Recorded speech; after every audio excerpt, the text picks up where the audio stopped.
Hello everyone. I am thrilled to present our project on detecting diabetic retinopathy from retinal images. This work tackles a pressing global health issue using cutting edge machine learning to improve early diagnosis. So let's start. Diabetic retinopathy is a leading cause of blindness worldwide, affecting about 30% of diabetic patients. Early detection is critical, but manual screening is labor intensive and requires specialized expertise, often unavailable in resource constrained areas. Our project aims to develop an automated system to assess diabetic retinopathy severity from retinal images, enhancing screening efficiency and accessibility. Our primary data source is the APTOS 2019 blindness detection dataset from Kaggle, which contains more than 3,500 high resolution retinal images. These images are labeled with five severity grades: no DR, mild, moderate, severe, and proliferative DR, providing a robust foundation for training models to classify disease progression. So this is a sample of the images from the dataset that we are using just for reference. Our approach is data driven, focusing on pre processing, feature engineering, and evaluation. Our work uses the APTOS retinal images. We pre process these images by resizing them, normalizing, and applying augmentation techniques like flips and rotations to improve generalization. The dataset is split into 80% training, 10% validation, and 10% testing. For feature engineering, we rely on convolution neural network to automatically extract key visual features such as texture and patterns indicative of retinopathy. Here is one type of pre-processing that we have done, which is the grayscale.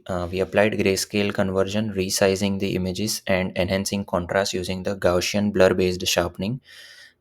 You can see the generated images in the image provided. Another type is the circular crop pre-processing. We focus on the central region. It removes unnecessary uh, parts of the images from the background, converts it into RGB and a circular mask to isolate the key area. It also uses the Gaussian blur based sharpening. To evaluate our models, we use three key metrics: accuracy, which measures the percentage of correct predictions; validation loss, which evaluates the model's error on unseen data to assess generalization; and quadratic weighted kappa, a computation metric that measures agreement between predicted and true severity levels adjusted for chance agreement.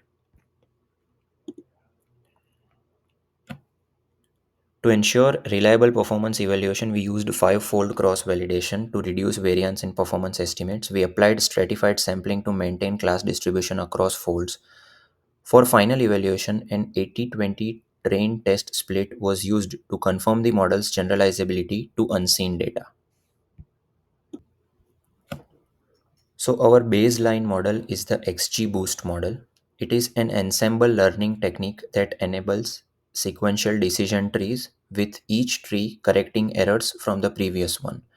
Known for its speed and accuracy, XGBoost excels in structured data tasks but requires manual feature engineering when applied to image data. For our primary model, we used DenseNet 121, pre-trained on ImageNet and fine-tuned with Keras. DenseNet's unique architecture connects each layer to all previous layers, enhancing feature reuse. We resized images, applied and trained 15 epochs using the Adam optimizer. The model achieved a peak quadratic weighted kappa of 0.92 and a validation accuracy of 96.47%, demonstrating excellent performance in classifying diabetic retinopathy severity. Here you can see a visualization of the DenseNet model's performance over 15 epochs. The accuracy versus validation accuracy plot shows training accuracy rising from 79% to 97.5%, while validation accuracy stabilizes around 96% after epoch 7, peaking at 96.47%. The loss versus validation plot reflects a steady decline, with validation loss receiving a low of 0.92, indicating effective learning with minimal overfitting. DenseNet's strength includes its transfer learning framework, leveraging pre-trained weights for robust feature extraction and efficient feature propagation through dense connections. We added dropout to prevent overfitting and feature maps from intermediate layers, which can be visualized to provide insights into the model's focus during predictions. For both the models, to optimize performance, in XGBoost, we used grid search with five-fold cross-validation, adjusting parameters like learning rate and tree depth.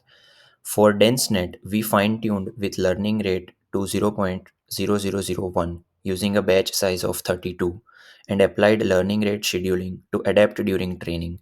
These efforts maximized classification accuracy.